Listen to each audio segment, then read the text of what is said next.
Okay, so time to begin with our today's webinar. Good afternoon, ladies and gentlemen, and welcome you all to this very beautiful Sunday afternoon. 2020 has been a really long year for all of us, and it's needless to say, for the HR fraternity, it was even longer. Almost all the organization transformed and adapted to this new reality, and they have been rethinking and redesigning values on how to manage these new workspaces. In 2021, we are expected to see some major transformation as soon as we are back to normal. What would an HR do? How would they manage this transformation? Let's hear it out from our speaker today. HR Association of India welcomes you all to the 2021 Dialogue, the masterclass series on the topic Negotiating HR to Create Workplace Amidst Chaos and Change. To know more about HRAI and its events, I would request all the participants to visit the link and detail posted in the chat window. Request all the participants to kindly follow the webinar guidelines and mention in the chat window. It would be great to have feedback of all the participants. We'll be running a poll before the Q&A session. Request all the participants to kindly give your feedback on the session. I now take privilege to introduce our esteemed speaker for today, Ms. Debjani Roy, Chief HR Officer, Mind Your Fleet, Kromozones Software Private Limited. An HR domain expert with 25 years of industry experience across segments like manufacturing, telecom, IT, ITES, travel, hospitality, healthcare, etc. A pass out from FMS Delhi and a passionate HR practitioner by choice has been facilitated by for transformational as well as curated HR in organization and reviewed by national and international agencies throughout the career span. Currently, the CHRO of startup in an IT space also offer an independent HR consulting to organization on project basis. Also an adjunct faculty to many B schools, a prolific speaker across events, and an author too. You can follow her on LinkedIn. Details for the same are mentioned in the chat window. I hand over the platform to you, Ms. Debjani Roy. Over to you. Thank you so much, and thank you, HR Association of India, for having given me the platform today to speak on such an important topic. Can't help but re-emphasize on the relevance of this topic today with so much happening around us. Also, a very good afternoon to all my friends out there, friends, colleagues, fraternity colleagues, all of you. I do appreciate all of you having taken the time out on a slightly foggy and a slightly chilly Sunday afternoon. Maybe we are going to be warming up ourselves because of the heat of the topic. That's what I'm looking forward to. And thank you very much for being an audience, because it's the audience which I believe brings out the best in a speaker.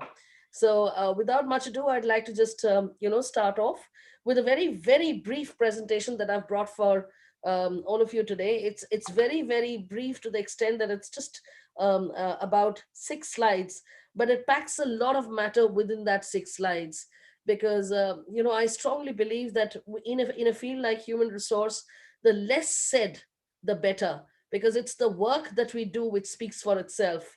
But when we actually try penning it down in more words than we ought to, it just becomes verbose and becomes more storytelling than anything else. So with that, I'm going to start off my presentation. Just give me a minute to load it here for you.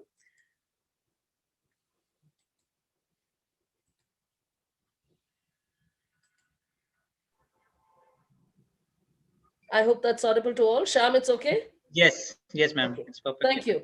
So the topic today on which I'm going to try and negotiate my way is negotiating HR to create value at the workplace amidst chaos and change. If you see for yourself, these two words, chaos and change, packs a punch, because change, of course, we know is probably the biggest constant. It has always been there since time immemorial, continues to happen over the years, over decades, is happening as we speak, and probably will continue to happen even as our generation next takes over from us. So that's not something which is unique. We've all been part of many change movements and seen a lot happening around us. But what's also happening alongside change is a bit of chaos. And that chaos is something which is so unstructured, it is so unprecedented and completely unexpected that all of us suddenly find ourselves thinking on 2 feet. Probably there never has been an occasion where we have been forced to sort of reinvent our own professions, our own function. So as an HR professional, if I were to look at what was I doing about 5 years back, even 2 years back for that matter, I would have a very plain laced kind of an answer. I would have all the sub functions of HR to quote, which is starting from recruitment to separation, perhaps, and all the other sub functions in between that goes into managing an employee's life cycle. The only thing that I'd probably, talk about in terms of change coming in would be a lot of the machine identity coming into the place, a lot of man machine collaboration, which is also going to affect human resource in multiple ways. So that would have been probably the only thing that I would have talked about in terms of change coming in. However, today the scenario looks a little different. And let's just go ahead and see for ourselves that what are we really talking about when we say that what is this chaos that we are talking. Oh, Sam, this seems to have gotten stuck, but it was quite Yes. okay. Okay. I'll just unshare your PPT. You can just reshare it. Yeah. Okay. You can try it again. I need to reshare, right? Yes.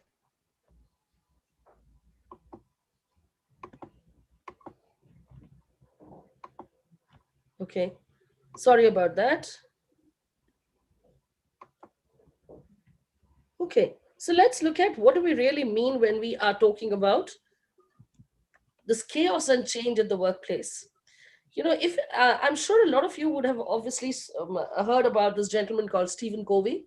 He is one of the biggest management gurus that has ever happened, in our lifetime. And Stephen Covey has a wonderful concept called the circle of concern vis-a-vis the circle of influence. I hope some of you at least have had the good fortune to read up on these very beautiful concepts. They are commonplace concerns, commonplace concepts which relate to reality. They're not theoretical, they're not textual. And that's the reason why I thought I'm going to start off this discourse of my masterclass with these very, very important concepts that we have from Covey. His version is that in any workplace where human resource is important and is in place, we need to be aware and we need to be very much in control of what are those issues which are of concern to us, and what are those issues where we definitely need to have a certain amount of influence. For instance, if there is a grapevine and there is a lot of gossip which is happening as part of the unstructured and a completely unmanned kind of communication channels happening across the organization, and it has a lot of negative bearing, and it actually has more negatives than possibly it is healthy for the organization, then it definitely becomes a part of the circle of concern, and it therefore becomes important for human resource as well as the stakeholders to be concerned about that particular area in principle. Compared to that, if there is another place, for instance, delegation. Okay, it's important to understand how delegation should happen, how delegation needs to have a mainstay in teams, how delegation adds to bringing up team members in the right way and gives them an opportunity to showcase their work outside of what their superiors always bring them to do. Now, that is definitely an area which is a circle of influence, because that is an area, if not happening well, then it affects a large number of people working within that organization, and therefore should be a matter which draws our attention before it becomes a circle of concern.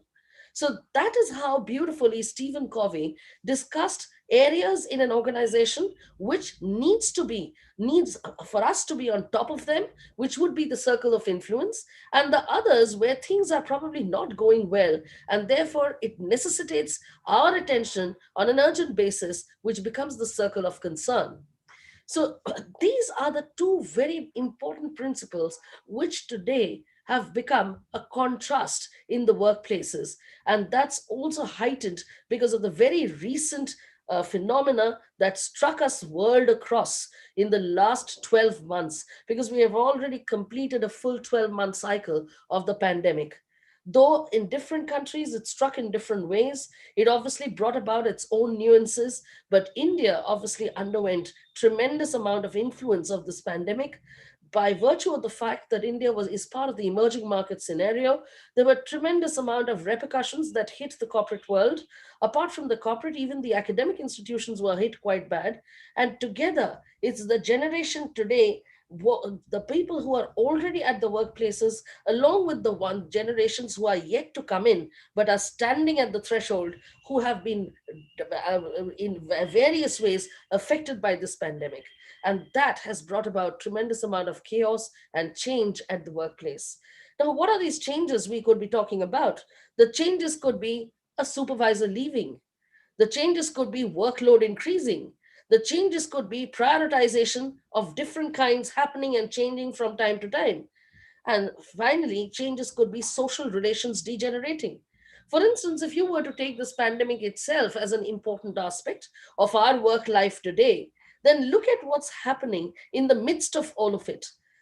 Firstly, there is tremendous amount of uncertainty and insecurity which is sitting both in the external environment as well as in the minds of the people. So even if I were to look at myself as a manager, there would be a certain amount of insecurity, not perhaps with the respect to my competence and my qualification and my area of work, but in terms of a generic workload, generic question about where do we go from here? How is this changing the complete ideology that we've been carrying about workforce management? Because today we are looking at a workforce which is strictly demarcated between a large proportion now having to undergo what is known as work from home, which was earlier more an exception than the rule. But thanks to the pandemic, it has suddenly become a reality for us today, and perhaps going to have a mainstay as a part of the reality even for tomorrow. So when we have these new loads and the new realities being thrown at us, then obviously it brings with it a certain amount of shake in place. It's almost as if your comfort zone has got a little shaken up. When comfort zones are shaken up, what becomes imperative is that each one of us scales up our skills, scales up our abilities and competences to be able to look at what can we do in these new realities to be able to have control over the situations. And that's probably what the main essence of my dialogue with you today is going to be, which is how do we negotiate HR? Okay, HR is not likely to change, but how do we strategically negotiate HR in delivering solutions which is going to actually meet head on the challenges that have been thrown at us because of the recent chaos and changes that have taken place? Another very important thing that's happened, which has led to some bit of this chaos, is absolute negative drama at the workplace. Now, negative drama is a concept which is not new. Negative drama and positive drama are two concepts which have always been there at the workplace from time immemorial. It is also said that just like a little bit of gossip in, when you say grapevine, grapevine can be a great source of information in a non-structured manner if cultivated properly. Similarly, certain amount of negative drama at the workplace has always been there. And through it, you also come to realize that who are the people who are more of the jovial, the extrovert, the ones who have the positive energy to push through any kind of situation, and who are the others who carry with them the necessary negativism, which at the drop of a hat, with the turn of an event, are ready to have a spiraling and a rippling effect across the workplace. So all these have their own merits. They all have their own management space, as we call it, under the sun in every organization. But today, unfortunately, again, because of what's really happened in the recent past, the negative drama has taken a lot of our mind space. Today, when we look at the workforce per se, when we look at a certain amount of 60 to 70%, even more in some cases, of workforce having been relegated to actually leave their social space of being working in an office, but now relegated to work from one corner of their homes. Okay, what has really set in is a lot of negativity, a lot of unwellness, a lot of psychological anxiety, as we call it, and a lot of wellness has come under view, has come under the purview of matters. We never used to have a concern as large as, on wellness of our workforce as we are today. We are looking at psychologically a lot of people being very badly affected because of this umbilical cord of the social system being completely taken away from them. Think about it. You walked into your office in the morning. Even if you would have a bad day with the boss, breathing down your neck, or he's shouting at you for two things not having been done as per the timeline, you still enthralled at the fact that regularly you would take a little bit of a coffee break. You would walk down a few mortals down the corridor. You would go to a vending machine, and in the pretext of picking up your cup of coffee, would de-stress by indulging in a little bit of a pep talk and a little bit of a side talk with all other colleagues from other departments. Now, wasn't that a great social factor? Wasn't that a great equalization where you felt that you were part of a bigger community? You came back home, you had tales to tell, you had different stories to narrate, you had some things which made you smile and some things which probably didn't make you smile, but then that was part of life. You still felt good about going back to work the next day. But today, what's going back to work? Most of us are looking at, oh my God, it's the same monitor, it's that same laptop, it's that same Zoom or MS Teams or what have you. It's that unbelievably, unending calls, irrespective of what time of the day it is. The fine line difference between what is a Saturday and when does it move into a Sunday and what is my day off has also become absolutely blurred. Today, you actually are working 24/7. It's almost as bad as that. For the fair agenda, which is the women folk, having to balance their work at home, now with even the child around the corner and wanting more time and space from the mother, it is an uphill task, believe you me. And this is all building up stress and negativity like never before. So when we look at, what's the recent chaos, what's the recent change, so palpable, so particular about, we're talking about negative drama, which has really come to take its place at the workplace today. Because today's workplace, for a lot of us, is actually the home. Okay, the the other part, the chaos again, a tremendous amount of push has come because of the work-life balance induced stress. Now, when this whole thing broke loose, and when suddenly we realized that the digital medium was actually going to be the only stable state operation through which we could build teams, which we could talk together, we could have meetings, that became the way of life. At every instance, you were expected to be there, irrespective of what time of day or night it was, to attend to a meeting called at a jiffy, because it was felt, there was almost a feeling that without your physical presence, if you did not continue to converse over a certain amount of this digital space on a regular basis, your affinity to address work on a real-time basis would go away.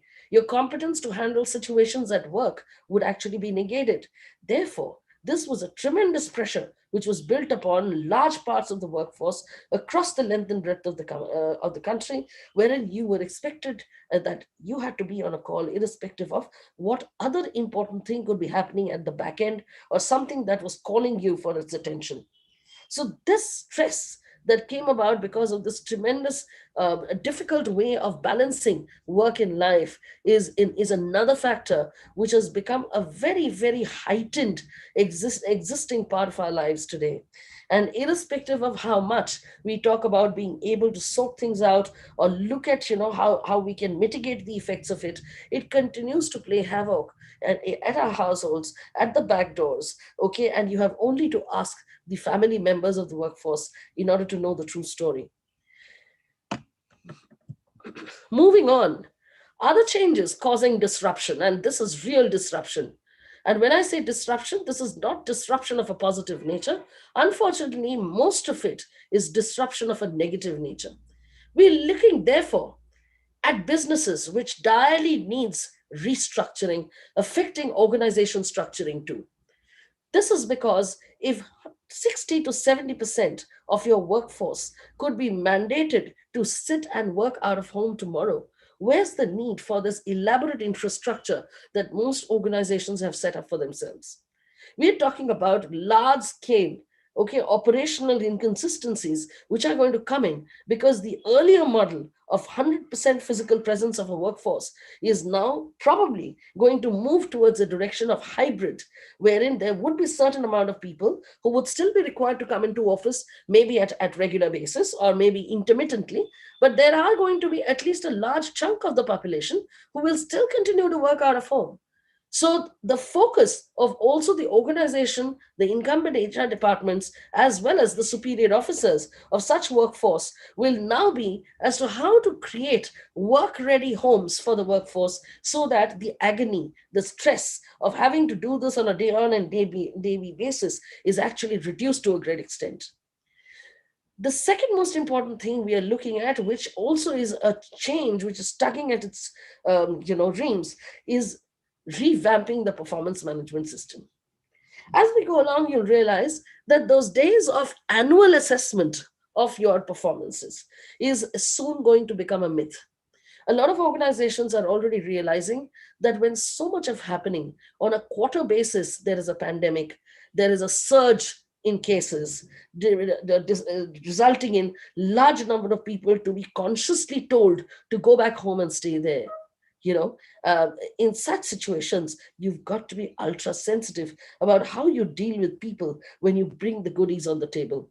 So that is the reason why probably there's a dire need today to look at performance management in a very objective manner within short-term targets, so that each of those workmen don't have to wait for elongated periods to come to know whether they still have a job or they did earn the money or whatever has befallen the family.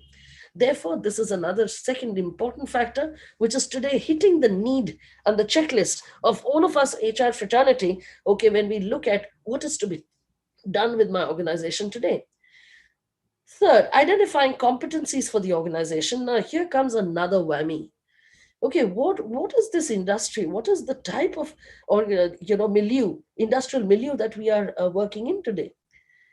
A lot of us would call it the digital space, that we've suddenly launched ourselves into the digital space. Because remember, 2 years back, or even perhaps 18 months back, when we were having conferences all across the country on various topics, it was still a time when each one of us, when told to speak on artificial intelligence and digital savviness and gig economy across, we used to laugh. We used to actually say that it is utopian, because you really can't have that many number of people who are working from the back end. You would still need a tremendous number of faces to take on the task from the front.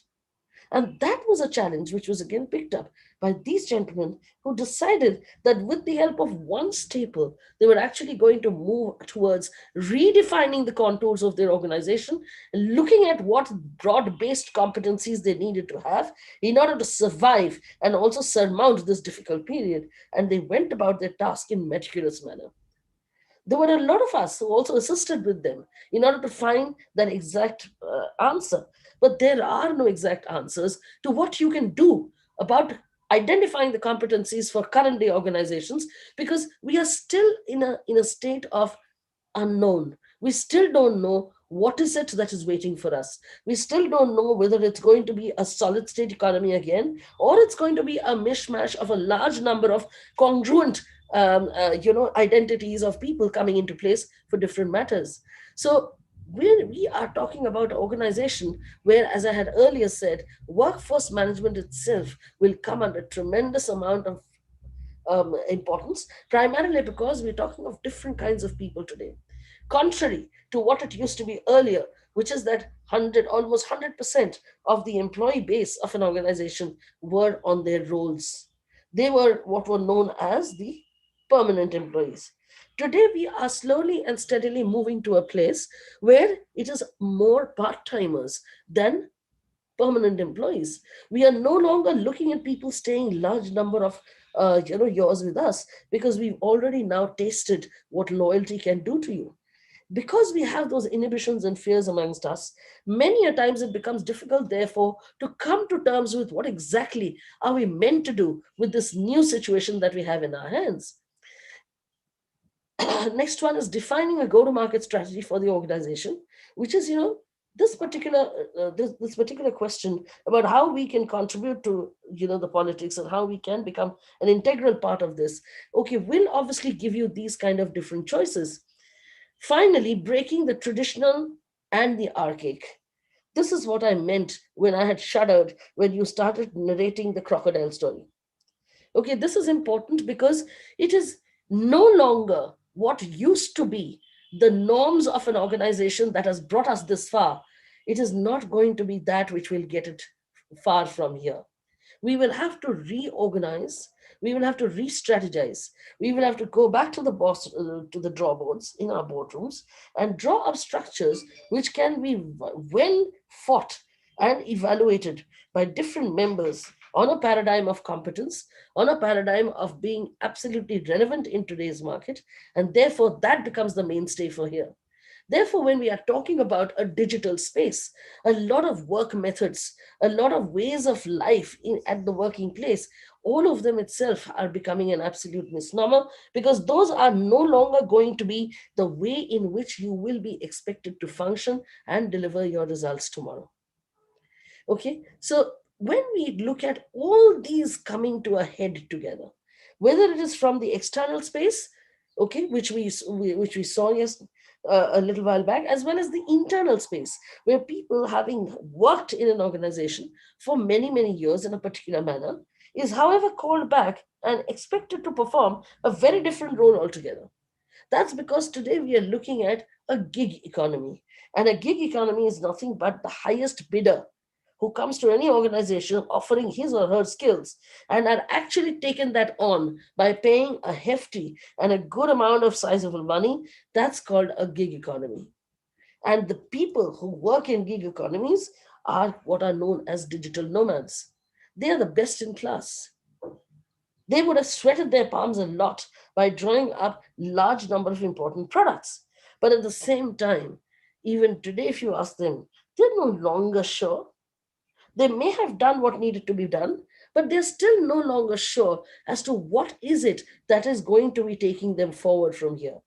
So they keep listening to all kinds of advices which come from different quarters, but at the end of the day, they still remain very confused about what is it in the organization that we can fit into, where do we go from here? And as you see, that's nothing different from what it used to be even 10 years down the line. You always had corporates where there used to be inmates or internal employees, as you call them, and who would have a doubt or two. But once the other person also came and joined and assuaged the feelings, it just became that much more bearable to take the pain and move along. But in today's pandemic, because of social distancing and many other norms which have come into play, things are not happening as seamlessly as it used to happen earlier. So this is what I would say is the length and breadth or the entire background of what's hitting the market today, what's hitting our corporates today. And this is what is making or giving the HR fraternity sleepless nights. So where do we go from here? Now, this is where I talk about how do you negotiate HR, okay, into strategizing, into making sure that you come forth with positions, some amount of learnings, some amount of pure play conditioning in terms of how it can, between three of you, be presented. Okay, so that's something which we need to now look at. Now, when we talk about a new dawn in HR, what is it that we need to do with the dysfunction of HR that we are so well familiar with, and yet there is so much that we don't do? Okay, so the first important statement that I'd like to take up here is set the processes of HR around innovation, both in thought as well as in action. Now, innovation is not just a jargon. Please, my friends, understand. I have seen innovation being used too many times into areas which are not even relevant. But this is something which is so dear to people that they can actually go to great lengths in order to be able to qualify an innovation. So this is one area where we feel that what it used to be earlier in terms of processes in an organization all dovetailed towards considering the employee to be a physically present 100% employee. However, today, as I just spoke to you about, we have two very different scenarios. We have some number of people still continuing to stay at work and continue to come to offices, but they are in minority today. There are more number of people who are still so insecure about what's in it for us, what's happening to us, how do we look at future for us, that they are questioning even the existing policies and the processes.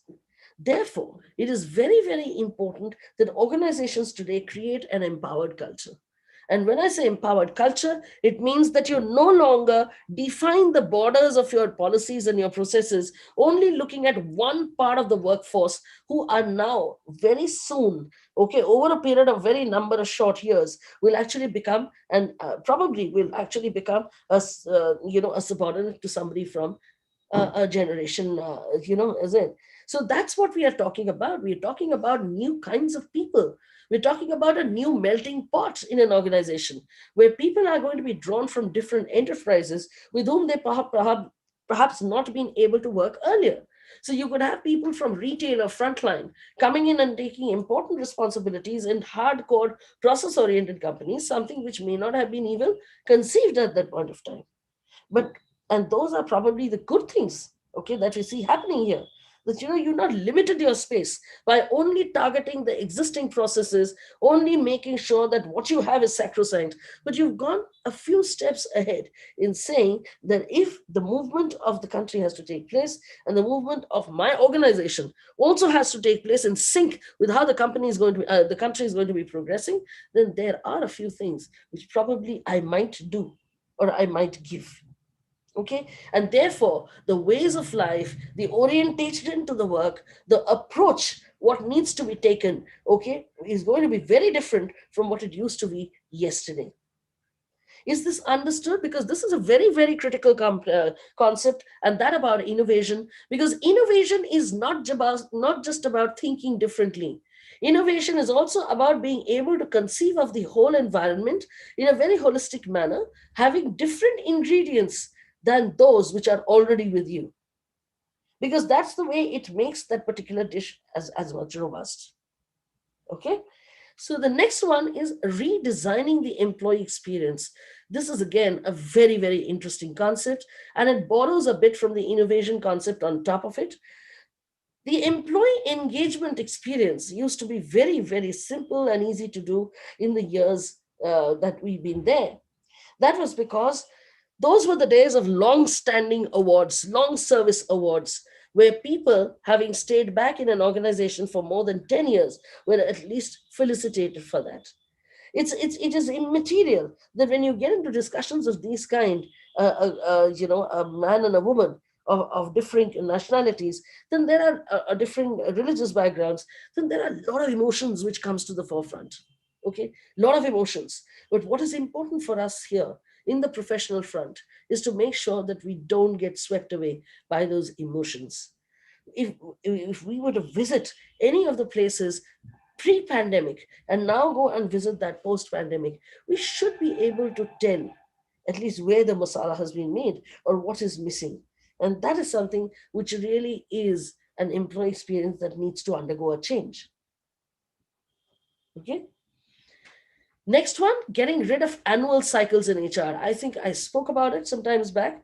This is completely, something which had been brought about in a baronial structure where it was felt that, for the time that an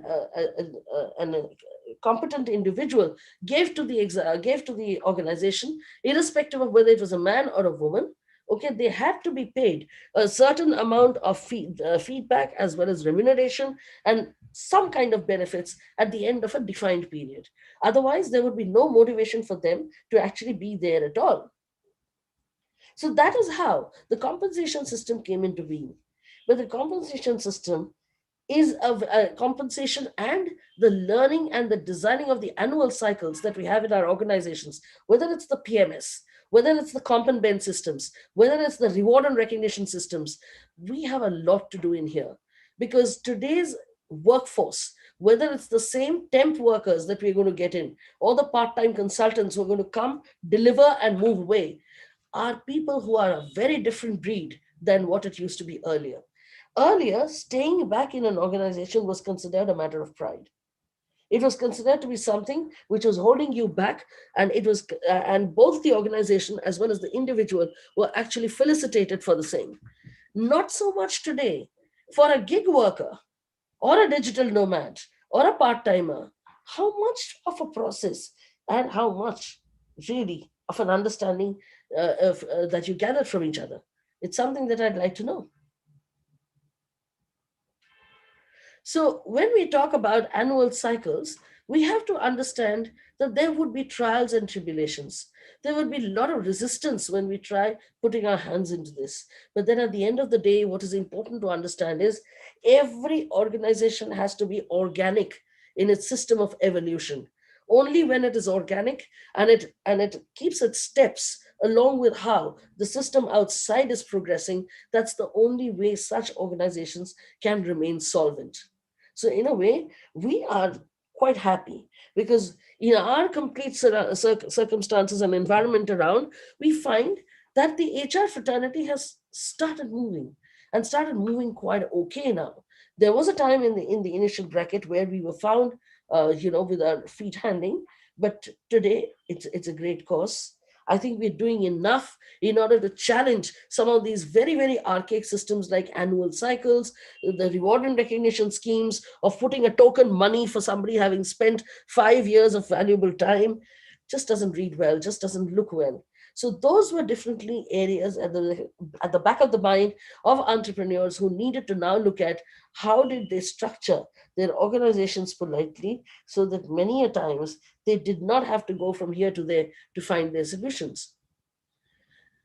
Moving away from traditional team structures. Now, this is again a very, very new phenomena and something which is definitely likely to present different kinds of scenarios, challenges, and endeavors in front of the whole organization. Because we're talking about traditional wage organizations.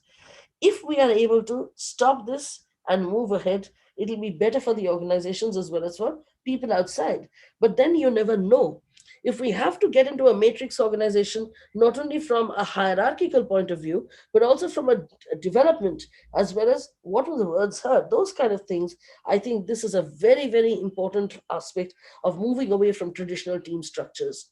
Because if you were to hang on to traditional team structures, then there would be time when the time would only be good for subject matter experts like Manoj Kumar. Uh, they're all connected in LinkedIn, where I wish one could obviously talk about it because these are organizations which are breaking the barriers. These are organizations which are completely doing away with their lackadaisical thoughts about how an organization should be traditionally configured. Today, they are not only willing to look at a matrix, but they're also trying to look at a hexagonal. They're also trying to look and take advantage and store and probably experiment to a certain extent the impact that such moves could have in taking away part of the tradition of stability that TU has always been enjoying.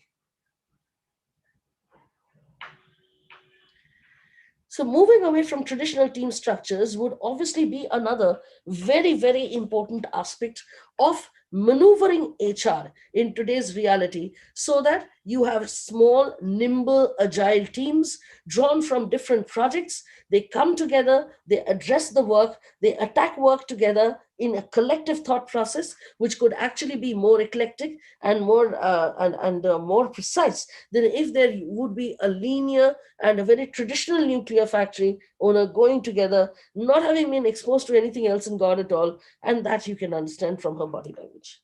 Okay, so these important aspects are more psychological. They are subterranean. They are actually more subconscious. They are already existing within us. When we work in different projects, we already mull over it. That am I going to be there in the sickle? Am I going to be there in the first? How am I going to be positioned? So positioning yourself in your mind is also a very, very strong tool, which people in the HR fraternity should be adapting if we are to go in for jobs like this. Last but not the least, HR to remodel itself as an innovator. Now, it's one thing to talk about innovation. It's another thing to say that I'm going to rehaul my policies, my systems, my processes, just like I spoke about at the start of the slide, that I'm going to do a complete rethink on what really needs to be done. Because, it's important to understand that different people are talking different language today. While there is a fraternity, there is within the HR fraternity a very large, powerful group who feel that we will go back to our previous industry structures, which is that organizations will not be able to support, okay, till they don't have the price to act. No. So there has to be a time where HR needs to remodel and walk the talk. Because if we are to tell people that you've got to innovate, you've got to change your way of thought, you have to go beyond just a model. So when those things are brought in front, that's the time when HR has to work as a catalyst. Because that's the time when HR reporters will come, put the finger on put the finger on the test and say that it is no longer important for us to continue to perform the way we used to be earlier, but can we tweak ourselves to match or fit the particular requirement today, which is very, very critical from an overall organization perspective. Now, that is therefore the comfort zone that HR has to break for itself. So we have intermittently, I have tried to put in important aspects of HR as we have gone along. I did not really, I'm not at all at any point of time suggesting that HR forgets to do all its work that it has been doing till now. HR will continue to do the same work, but probably in a very different fashion. And the next slide will probably tell you how strategically, therefore, HR version of work can be positioned in order to create the rightful role for itself. So this is about new strategies by HR. So define approaches. Today, she seems to be a different person. The first story is defining person. Now, when we look at new strategies, we start to look at defining our approach as per the shifts in demographics. Because today we are looking at organizations where people with only salt and pepper hair or people beyond a certain age group are not necessarily the only ones who would be there in majority. I'm aware of startup companies. One of them, I'm the CHRO of one, but I know of another startup company where possibly they work much more than a stable state organization, primarily because even though they have good projects in their kitty and very sparsely located people, somehow when you don the hat of an entrepreneur, it becomes a very different approach altogether. And I really, really want you to do that because that will bring to the forefront a lot of changes that you need to empathize with in the mind itself about defining approaches today towards your own workmen, your own workforce in a manner so that they are not hurt by any other strenuous things that come into the being. So today, when you look at workforce management, as we said, today's workforce is not just the old fuddy-duddies. They are not just boys from the old school. They are not just evening people just wanting to wrap up their work, but it's a whole lot of all. And making the situation even more chaotic and difficult to control are a part of the Marines, a part of international forces who are all evincing their interest in what? In our own vaccine. And on the pretext of that, they are all thinking of coming in and remodulating the organizations in order to take advantage of this current trend. The other one, in terms of strategy that we need to really look at, is this whole organizations and individuals having undergone shocks of their own at their own level has not only affected everybody in a very, very linear manner, but also in multiple ways. Today, we are also looking at ushering in artificial intelligence at the workplace. Okay, there's going to be man-machine collaboration, which is going to be the first thing that everybody would be keen to see and also follow, provided they give you the kind of benefit that these bags are supposed to be meant to do. The other ones are attending to perceptible changes in life priorities. For instance, today we find that baby boomers are actually marrying very late. If that session is completed, then we have reasons to pack for night. But that is an important, very, very important area that we need to ponder about, which is attending to perceptible changes in life priorities. So when people will get aged late, when people therefore will think about not having a baby and not changing the kind of workforce compatibilities that have been there today, and looking forward to something which they were not really used to. For if you recall, I said about even 18 months back, when we were standing at podiums at different conferences and seminars, we would talk about artificial intelligence as if it was something which was on its way, but it would take about 2 to 3 years to come and hit us. So there was an air of nonchalance. There was an air of resignation. It was almost like, oh, that's some time away. However, it didn't come out like that. It did not come out like that at all. So, and that's not the point. The point is that these life changes and these life priorities need to be mapped. They need to be mapped. When we say that work from home will become a reality for our people from tomorrow, if not today itself, then we need to also make sure that the infrastructure which is provided to him from the office is top notch. The other part that is important is balancing of emotions at the workplace. And when I say workplace, it's all your hearts, it's all your love. Okay, when we talk about balancing those life priorities, HR has a tremendous role to play in becoming an agony aunt. HR has a huge role to play in just listening. Sometimes half the battle won is through listening. And that is important, because in this kind of chaos that we are talking about, this whole discourse today is all about where does HR fit in? What does HR do in order to control the chaos and the slight dent in conviction that has that has come about, perhaps in the store itself, okay, depending on how the owners are reacting. Okay, so it is important, as soon as we realize that there is a work pattern which is evolving and which perhaps needs to be risen, needs to be just taken in its wake and build upon that, because it is not going to be a single day's adventure. It's actually going to be multiple approaches coming together, addressing different issues, and one by one things will fall in place. The next one is continue to demonstrate empathy and compassion at the workplace. So no rocket science. There seems to be the left and the right hands of human resource aspirants. And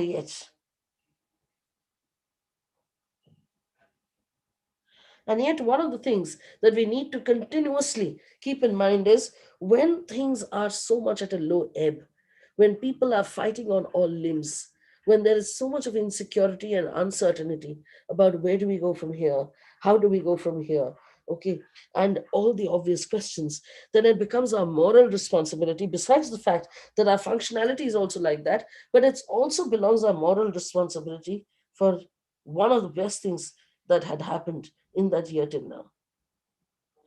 Therefore, we have to continue to demonstrate empathy and compassion with the cooks who were especially mixing and matching khoya and pista or kuch aur hai. And this is an interesting way of looking at how to really take empathy and compassion to the next level, because we talked about different kinds of workforce. We talked about people whose loyalties will be questionable. When you have gig economy and when you have only temp workers who come and work for a certain period of time at a certain cost and the taka is thrown back, then it's obvious what does it give an impression of? Okay, so people values are already hit. As we said, people are nervous, people don't know what's ahead of them, they are still waiting for the best, but at the same time there is a gnawing worry at the back of their minds that is there going to be a job for me tomorrow. One hears that that organization has let off so many people. That organization has suddenly done a turnaround and has made sure that some people who were given a guarantee for appointment was, however, not taken in. So there are going to be those scenarios and much more till we have clarity on the same. But according to me, and I have always held this particular thing true, that every success, irrespective of how long or how short, should be definitely a cause of concern for us, and definitely a cause whereby we should be able to make the best out of it. we have to make sure that as human resource professionals, our empathic side, our compassion, our ability to step into the shoes of the other person, extend ourselves to them and alleviate their fears is something that is a job that we do without any compromise. And that is perhaps one of the reasons why the HR fraternity today are facing a lot of existential questions of their own. And that's something which I will come to in just about 5 minutes' time. Um, the last thing that I'd like to talk about here is people analytics tool will recalibrate efficiencies for HR. So when we are talking about artificial intelligence, we're talking about machine learning, we're talking about all patterns of work which is now coming under threat primarily because of the fact that the digital world has slowly and steadily taken over the mind space of many of us. Okay, as a result of which, it is also important that we give back, okay, what we do get or whatever we need to reap. Okay, it is important we do that by extending the best possible humane faith and the humane ability that each one of us brings to the table, because perhaps no time has required the competence of the HR manager as much as this today. So the chaos and the change and the recalibration and all of that I have been sort of thinking and putting things together, uh, it is important that we also exercise the same, because only by doing so and only by making sure that bringing man and machine in a fruitful collaboration together can we actually take HR delivery to the next level. Because our wishful thinking will neither stop the onward parade of further and further digitalization and reasons for people no longer to be on the roads. They can actually work in different patterns of employment, including retired people, including women who have never ventured out of home. So there are different segments also in the market today from the workforce who are now being contained and now being considered as actual, pedigree who can be trusted upon. So these are challenges. People analytics. Today, human resource departments and human resource professionals know that rather than give vent to their gut feel, rather than go by, buying very rich stuff, no, and apart from the fact that they continue apart from the fact that they continue to do what they have been doing for a large time till date, which is, doing their jobs, recruiting, resourcing people, making sure that performance management happens on time, certain amount of reward and recognition happens on time. They also need to understand that they have to now go that extra mile in order to make sure that everything that they do for the good being of others.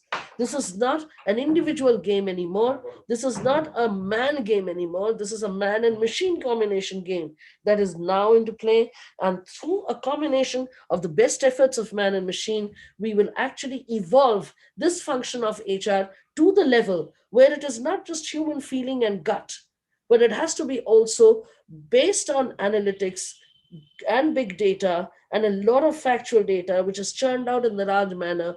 We will actually have indications, which will have indicators. Okay, we will have trend analysis. We will actually have answers to large number of questions that we sometimes toy with and are unable to, make things work better. So the world is a big one out there for us, especially for the human resource professionals. Nothing is more challenging than how it is today. As I had just said a little while back, probably the competence, the ability of an HR professional, so much is required today. Probably no other time has asked for it in such big manner. But that's a huge challenge sitting with us. It's not the time to get into skirmishes. This is not the time when we look at the other person and say, oh, she's doing better, or he's doing better, or is he doing better. This is not the time for comparisons. This is the time for HR to scale up. This is the time for HR to understand that apart from the people interactivity and touch factors that we are seemingly supposed to be experts in, we also need to become business managers who understand how working with artificial intelligence as well as working with machine is going to help us in our delivery at the end of the day. with that, I come to the end of my structured presentation, and through that presentation, I've basically tried to bring to you a perspective of the kind of workplace that we are facing today. The workplace has undergone tremendous changes. It's almost like a tectonic shift. Just like earthquakes happen and tectonic shifts happen with different sediments of stones, moving from one line to another, and that is the reason why even the earth starts shaking up. What we had in terms of the pandemic is similarly one of the same kind. It exposed to us different ways of life. It exposed to us vagaries which we were not aware of. It exposed to us our own abilities to either scale up or to fall short. It also exposed a tremendous number of fall bys of what happens when you are not able to be in sync, okay, with the environment around you. So HR, as I say always, is not likely to make a big change. It is not supposed to go and leap into something different. But being a fundamental factor and being such an important part of the CEO's team, we always have to be well equipped with knowledge, with competence, with ability, with sharp mindedness, and with the normal skill of common sense. That's what will make sure that HR professionals, even going forward, will continue to reap benefits, will continue to fit into the milieu, and become as successful as some of the other leaders of yesteryear. Thank you so much. With that, I would like to close my prepared presentation on this particular topic about negotiating HR, to add value to the workplace in the times of chaos and change. I'm of course open for any questions that you may have right now. So please, I'll be very happy to take them on as we go along. Thank you. Uh, Thank you, Debjani. Before we move ahead in Q&A session, we will be initiating a poll. Request all the participants to kindly share your feedback. While doing so, you are also requested to share your questions in the chat window. And once again, thank you so much for all the participants for joining us today. We have received a lot of inquiry about e-certificates offered by HRAI. You can claim your certificates by sharing your details to the email ID provided in the chat window. We will email the e-certificates to you based on the details received. Please share your screens. Sorry. Please share the questions in the chat window. We will take it from here.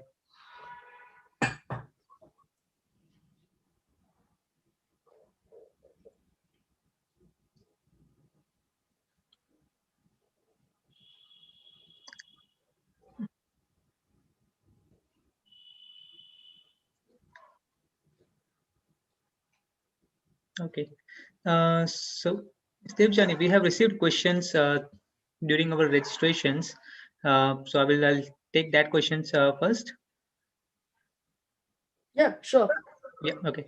So how do we effectively negotiate to ensure that there is a win-win situation for employees and employer, particularly in time like current situations? Okay, so a win-win situation is, I mean, sometimes I feel that some of these terms, though they seem cliched, but they don't outlive their utility. In the current situation where, as I said, there is so much which is insecure, which is uncertain, and believe you me, irrespective of how high up we are, or how erudite and how competent we are, each one of us today, when we have a few minutes to spare and we introspect, it's really hard to fathom how could something like this pandemic, what scale, what size, and the way it came and actually swamped this entire corporate segment. It becomes very difficult to actually hold your own and not feel emotional about what's really happening in the industry today. Having said that, I think it's important to understand that there are no choices before us. We are the human race, okay, and I believe we are the human race, by any explanation of how we came to be or what our evolution story is. The human mind is the most intelligent, okay, the most intelligent asset and the most incredible asset that you have with you at any point of time. Now, irrespective of how we were yesterday and how we need to be today, uh, it goes on to, and as I described during the course of the conversation and the discourse that I had, human resource will need to scale up because the learnings of human resource is all out there. Okay, one of the biggest things that's happened is every kind of change that is now affecting the organization has a direct repercussion on business. Okay, and when business comes under pressure because of all that's happening out in the market, the one of the key things that the CEO as well as the board and every other stakeholder falls back on are the efficiencies that can be drawn from other parts of the organization. So when you look at the other parts of the organization, then it's important that the role of HR becomes more prominent than ever before. Because who do you have? What's the biggest asset that any organization has? It's human capital, right? It still continues to be the person. Because every other thing, whether it's infrastructure, whether it's the buildings of concrete and steel, whether it's the beautiful tables and desks inside, or whether how many photocopier machines you have, or how much money is actually stashed away, or the product or the service that you give, nothing moves unless the human mind moves, unless the human mind is motivated enough to come back to office or to get up in the morning, irrespective of where he's working out of, and go to that desk and start working in a manner so that he's able to make some choices, he's able to make sure that the job gets done to the best of the ability, and also he can walk over to his superiors as well as to his teams to intermotivate them to make sure that the effort doesn't fall flat. So there is no other option or choice before any organization today, okay, but to make sure that the HR department remains motivated and in complete clue with what really needs to happen, okay. And apart from that, we should also understand that to be a win-win, the organization also has to come some distance, and it is for the organization to therefore, and in this current milieu, take some steps. So today we have human resource departments looking at you know, extending benefit packages which will actually help employees working from home. They're also looking at setting up infrastructure so that if we are going to make sure that 60% of the people in my organization are going to be having the status of work from home, can we therefore launch a package which is called work ready homes, so that by virtue of certain amount of one time investment as well as doing things in an optimal manner, the organization is able to take away that little bit of a worry from the minds of the worker, that don't worry, if you have to really do, if you really have to work from home, the minimum that I can do from the organization is to make sure that you do have an enabling corner at home from where you can do the work. So here's your space, here's your table, here's your broadband, here's everything that you wanted, and you can just sit there and start going.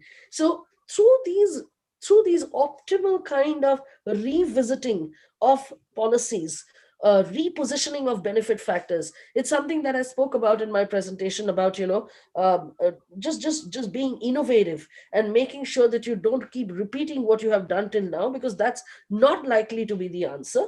Okay.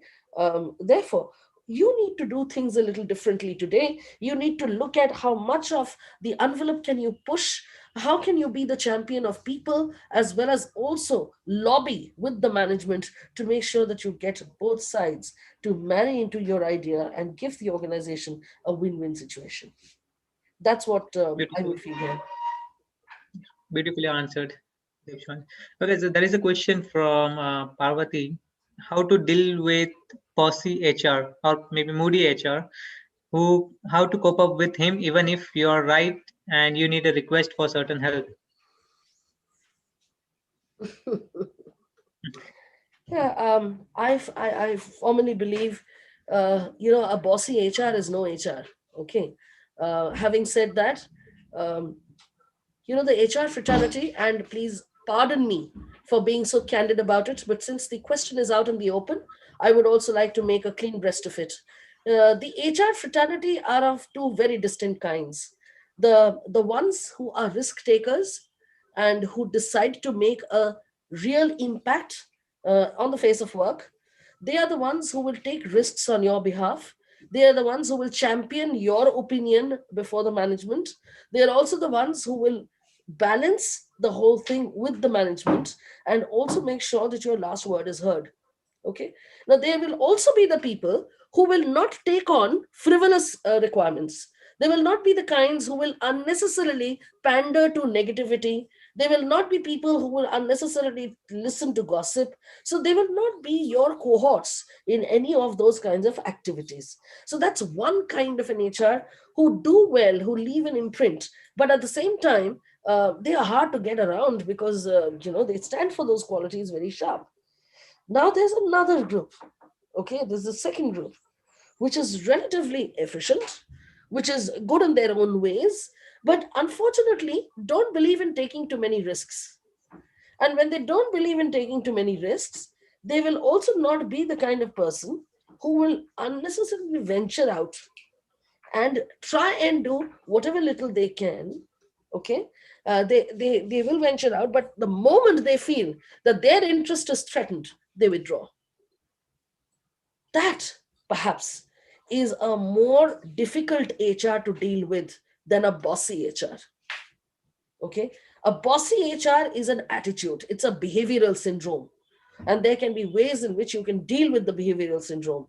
But an HR which does not believe in taking a position for you, because what's an HR? An HR person is supposed to be the balance, okay, the link between two chain factors. Similarly, here also the effort was being made, but if the effort is not congruent with the nature of the person who beyond the point is unwilling to take that risk, then it falls flat. That effort doesn't bear fruit. So, little twist in from the question that was asked, dealing with bossy HRs, well, there are systemic ways and process ways by way of which you can handle them. You just need to, just to give you a little example, and I don't want to be getting caught in this, but if you have a really bossy HR who's shouting at you, who's not listening to you, who is using words which are not gracious, okay, and all of that, just go to your what is it called, the disciplinary committee in your organization.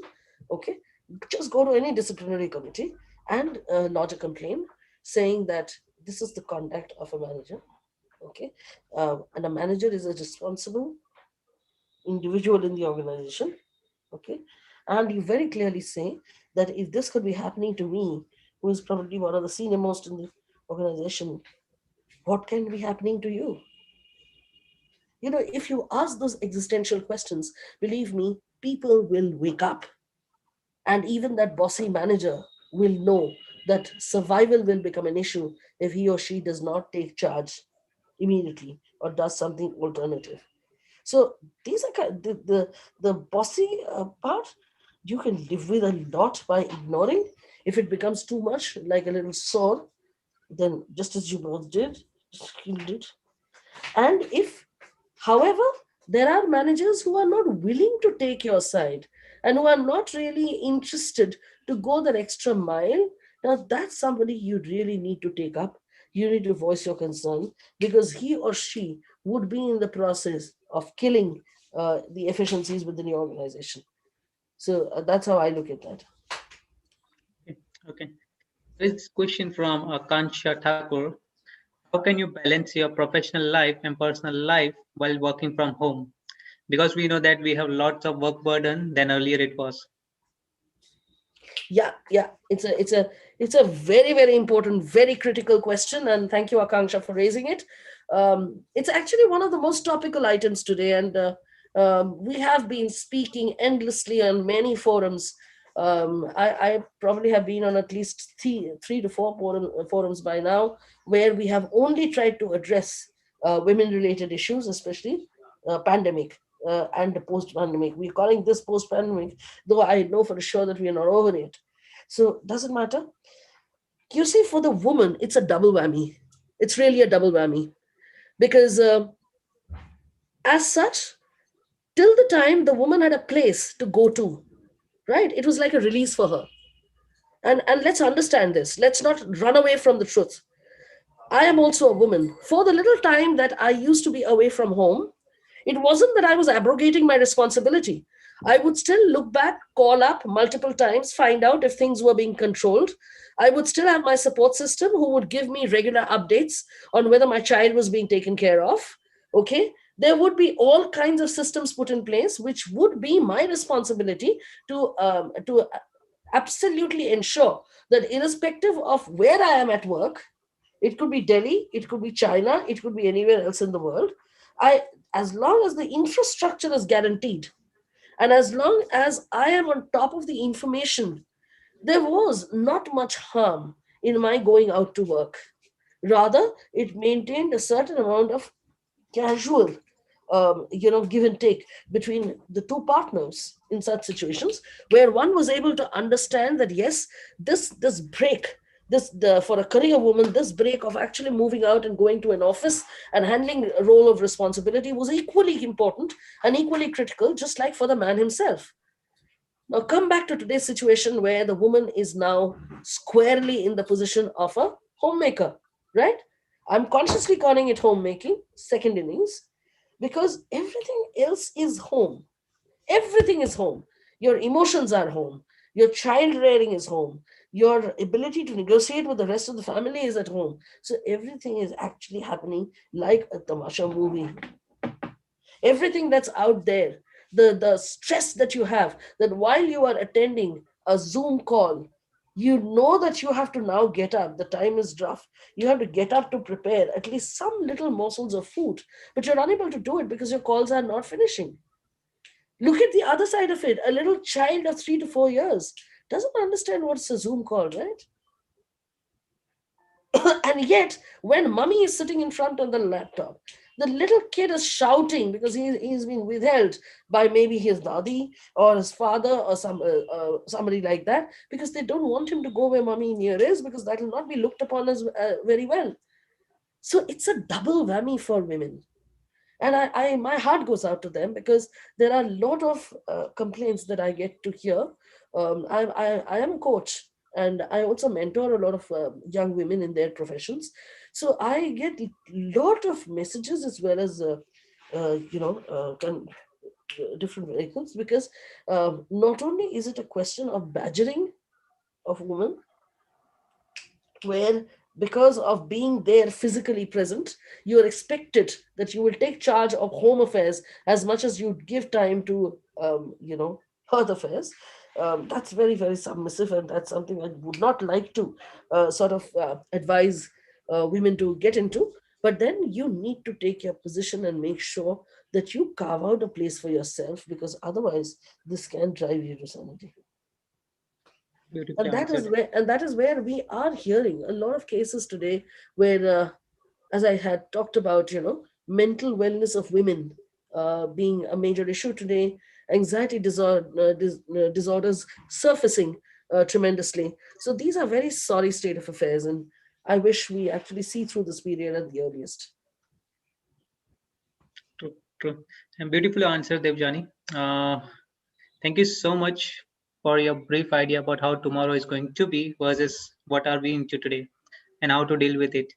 I particularly learn about negativity, drama, and how digitization has misbalanced work-life balance. New dawn of HR, possible strategies by HR in depth.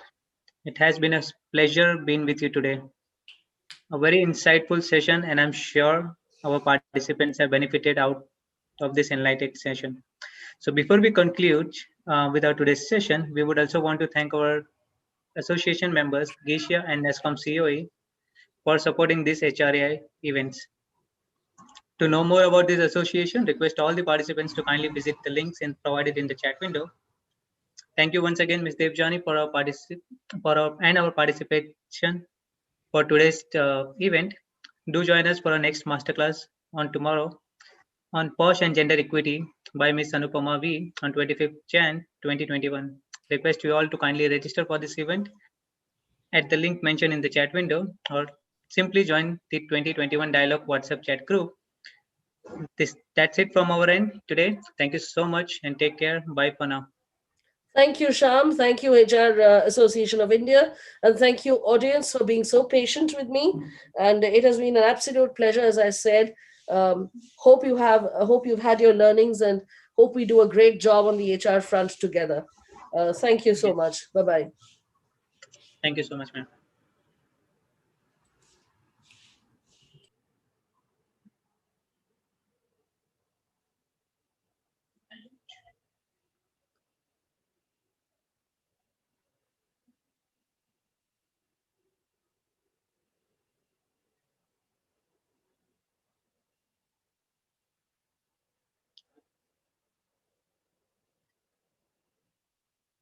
Thank you, Peter. We may now conclude with the session. Thank you, Sham.